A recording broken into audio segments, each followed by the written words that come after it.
तो नमस्कार प्रणाम आ गई बाटी फिर एक नया चकचक ब्लॉग के साथ। हमार फोन सवेरे सवेरे डिस्चार्ज रहा तो चार्जिंग पे लगा के चल गई नहाए काहे कि हमारे पबनी रहा तो हम कहनी कि नहा धो के तनी पूजा पाठ हो जाए। तो पूजा पाठ कोई हमार नींद नहीं पूरा भरल तो कहली तनी से सूत जाते सूत के उठा तो जाए प्रैक्टिस पर। सूत के उठली तो फिर नहा धो के लगली तैयार हो से पहले का कहली बोर बोर के दीदी के चोरा सनस्क्रीन लगली मुँह पर पोते काहे कि हम तो खरीद नहीं पावे लेकिन दीदी के चोरा के खूब पोते मुँह पे कहीं धूप हमारे कुछ बिगाड़ ना दे। ओकरे बाद बाल के बनत रही तनी झाड़े के एक्टिंग करत रही लेकिन पता रहा कि लास्ट में हम जुड़वे बनाए इतना गर्मी में के जाए फैशन झाड़े तो आराम से जूड़ा बनैली एकदम लपेटली सपेटली रसनी नहीं ना एकदम बना देली जूड़ा एकदम सादा सादी तैयार होके हम हमेशा जानी प्रैक्टिस पे काहे कि हमर believe bus simple living I think ई कहे के बात बा लेकिन हमहू के तैयार होके मौका मिलेला तो पोत लेवे लेकिन गर्मी में मन नहीं करेला पूरा तैयारी हो गेल सुना सुना लगत रहा माथा काहे कि बिना बिंदी के हम कहीं नहीं जाए बिंदी लगैली माथा पे सुंदर सुंदर बन के अपन आउटफिट दिखैली चल देली मुंह सुअर जैसन बना के अपन प्रैक्टिस पर आधा रास्ता में हमके मिल गई बंचियरी कॉलेज के हमहू के तनी साथे ले चल हमारे पास ऑटो के पैसा ना बा हम कहली चल ले चल कोई में बड़का बात ना बा। ओकरे बाद हम मंदिर के दर्शन कैली जे शिव जी हमके रोज दिखाई देले उनकर हम चरण छू के ही जाली प्रैक्टिस पर तो उनके प्रणाम करिए चल देली प्रैक्टिस पर वहां जाके आराम से हम जम के प्रैक्टिस करी। ओकरे बाद जोरदार प्रैक्टिस करे के बाद कुत्ता जैसे हाफत हाफत हम बैठ गए। ओकरे बाद सबसे इंपॉर्टेंट काम लगली चुगली करे। ओकरे मोनी रिकॉर्डिंग क्या तनी हम आज सुंदर सुंदर मुंह बनाई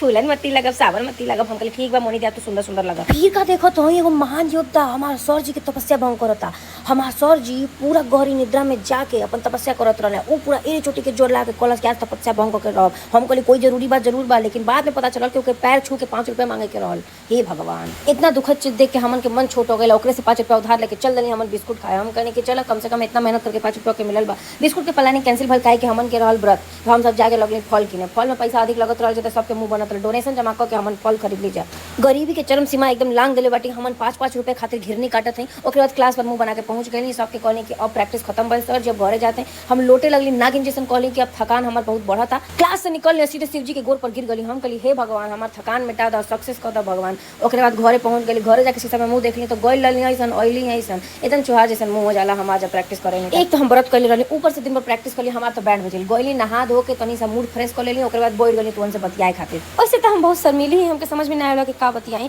लेकिन हम अभी दुख सुनाए बैठल रहने कि हम बहुत ज्यादा थक गई बाटी सुबह से कुछ खैले ना बाटी मम्मी से कहली कब चाय दे दो कहते मम्मी हमके 4 गाली सुने लगी मोबाइल कैमरा के आगे तनी ओवर एक्टिंग करके चल गई सुते। बाय बाय शुभ रात्रि फिर